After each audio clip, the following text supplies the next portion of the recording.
Yo, what is up, boys and girls of the Mir cult? Welcome to Mir News. Yep, we got some news going on today, and actually yesterday, but I decided to record today. It's fine. You know, it's the morning. Gotta start the day fresh with some great news, and maybe it's great, maybe it's not great, depending on depending on you guys. But let's start with the first topic, which is the topic in the title. BTK are out of M5. BTK have been knocked out, and the thing is, they got knocked out not even in the grand finals, which I think most people expected. They got knocked out in the lower bracket finals. So if you guys want to know the timeline, here it is. Let's take a look at the bracket first. This is the official bracket. And yeah, BTK, they got dropped down by TOB. This, I think, is quite expected. A lot of people, you know, including me as a BTK fan, on paper, it just feels like TOB has been a better team. I don't think BTK has been able to win against TOB at all this season, right? They did win last season, but even then it was, well, technically it was outplay, but it is the same. It's TOB. TOB have made changes to their lineup. If you guys don't know, it's Milo and Zia in the lineup now, with still the same three best players, the same trio mid, technically. Shark, best player, one, and Hoon. So they made changes. It was basic, and it was also Ureshi in the XP lane. Now it's Milo and Zia.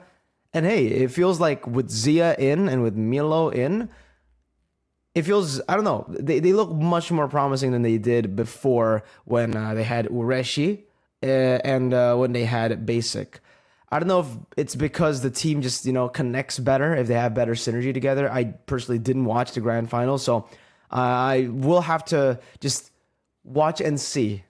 But yeah, it was a dominant run for them. I don't think they dropped. Yeah, they didn't drop a game as well in the grand finals. Completely destroyed Avalon, and Avalon is the team that we need to talk about here, because Avalon are the team is the team who knocked BTK out of M5 technically, and ACT. So yeah, Avalon 2-0'd BTK, and what's interesting here is the fact that BTK have already beaten Avalon. They beat Avalon to get to the place 2-0, and then they lost 2-0 to Avalon in the lower bracket. So let me know what you guys think in the comment section down below. Do you guys think BTK just choked, or if Avalon just were much better 2-0ing? I personally think it was a mix of both, right? I think BTK kind of choked. Maybe the players felt there was too much pressure. They felt the pressure. They really they suffered from that pressure, man. Maybe carrying the BTK name for a lot of these younger players, especially considering, I don't know, this is just personally for me. It feels like BTK is always cursed with something, right?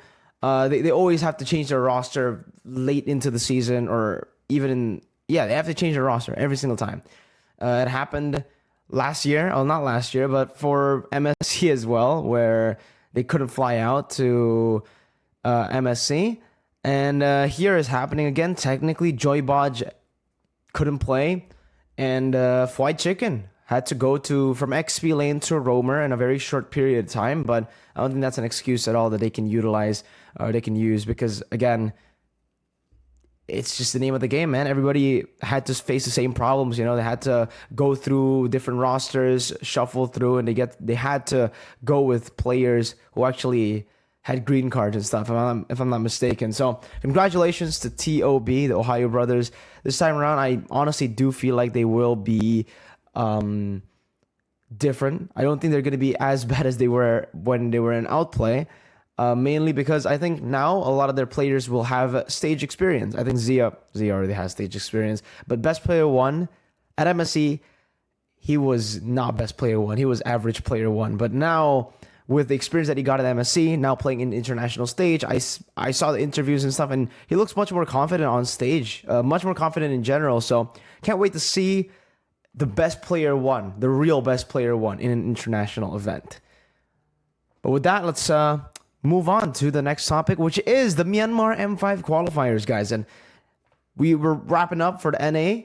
Now we're going for Myanmar, and it's kind of the same story. If you guys don't know, Mythic Seal is the team with the three ex-Falcon members, Ken, Ruby DD, and Justin. And I would say they were the favorites coming into this, right? I don't know.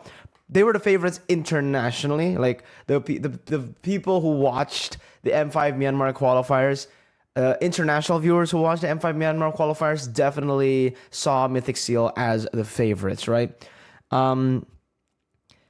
but they lost. Mythic Seal, my boys, Ken, Justin, Ruby DD, lost to Burmese Ghouls. And again, here's the timeline. Here's the official bracket if you guys want to see it. It's, again, kind of the same story as BTK, but at least this time Mythic Seal lost in the grand finals, not in the lower bracket finals. They beat Burmese Ghouls already 3-0, and Burmese Ghouls had to fight Falcon. Falcon is the Phoenix roster, if you guys don't know. 3-2, they won. And coming into the grand finals, a lot of people thought, yeah, I mean, Mythic Seal just 3-0'd the Burmese Ghouls, right? They can do it again here. But no, they couldn't. It was 4-3, probably one of the best finals. We rarely see a final go 4-3.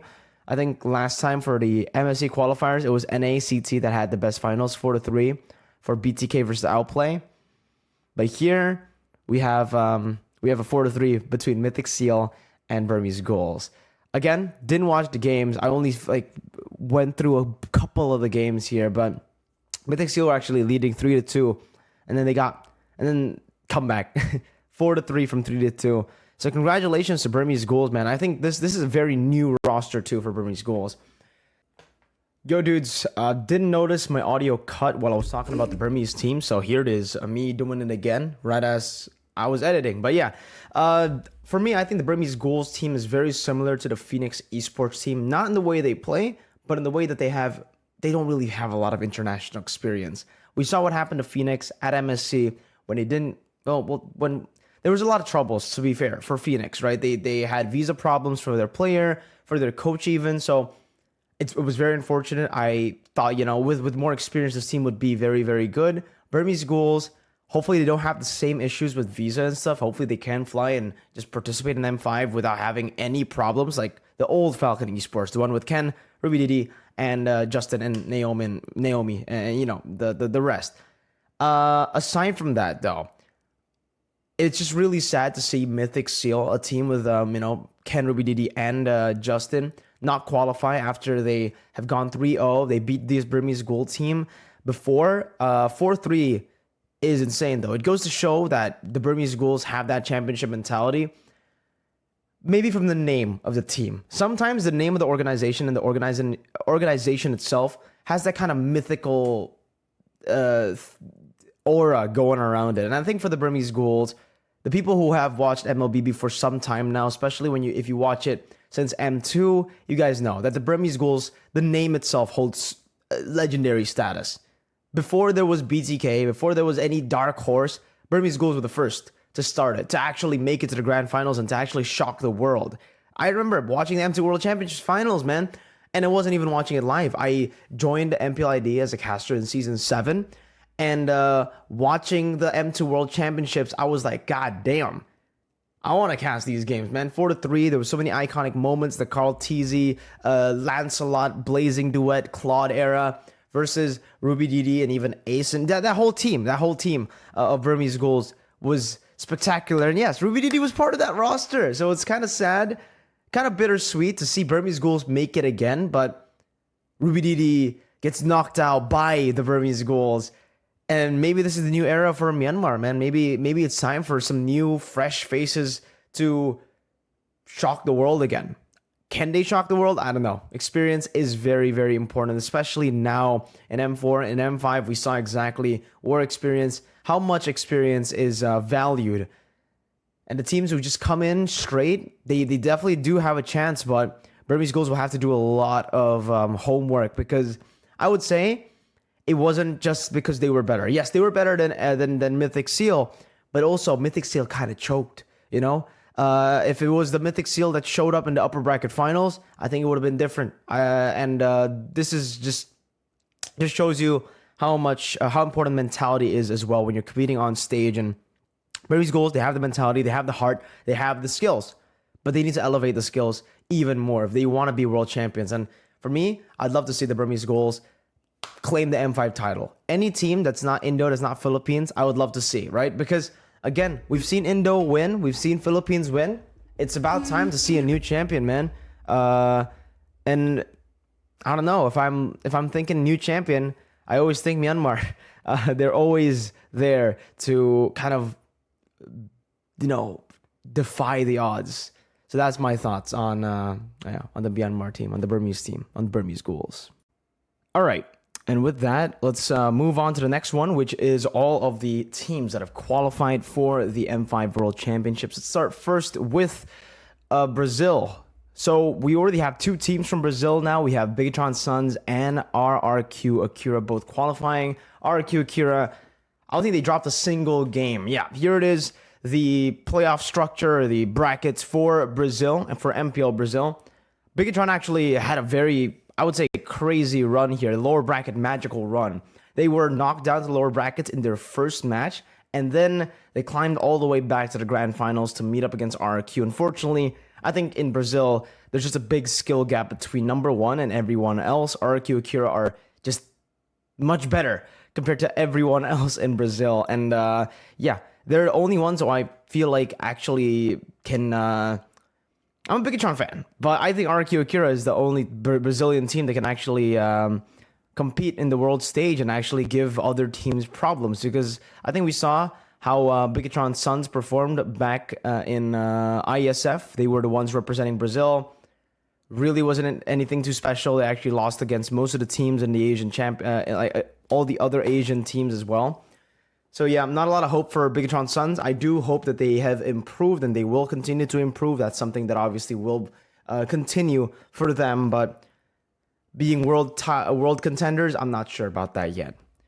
But it's all right, because we already have a set of world contenders who are participating in the wild card. Mainly, it's Team Lilgun from Mongolia. So this is something that, this is probably the only one that I'm going to highlight. We're going to mention all the teams first, though. We have Team Lilgun from Mongolia. We have Team 4 Miracle Esports from Nepal. That's a team with BBC, if you guys don't know. And Imperio from Liga Latam, and also Nightmare Esports from the AM Challenge Cup Season 2. They are a Laos team. Nightmare Esports, a team that has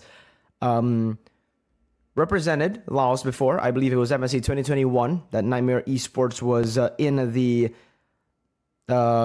MSC. Last time they were competing for the international tournament. But yeah, I want to talk a little bit about Team Lilgun. You guys probably know Team Lilgun. This is the team with Forbid and Aizen. This is the Mongolian team that everybody's been looking at. The dark horse of every single international tournament since Mongolia joined. A lot of people have been talking about him, and yeah, Mongolia, this is the team that will go. I want to give a shout out to Mongolia, though, because the scene in the MLBB scene is actually growing. Here, you guys can have something on the screen right now. Boom, it's the venue for the M5 qualifier, and it looks good. It looks dope. It looks nice, honestly. Shows you just how much MLBB is growing, developing there. I can't wait to see the developments of MLBB and obviously the developments of every single player from Team Mongolia here as a team, because they kind of choked a whole lot in IESF 2023. Expected much more from Mongolia. Expected Mongolia to get further, maybe even take the 3rd place spot compared to Saudi Arabia.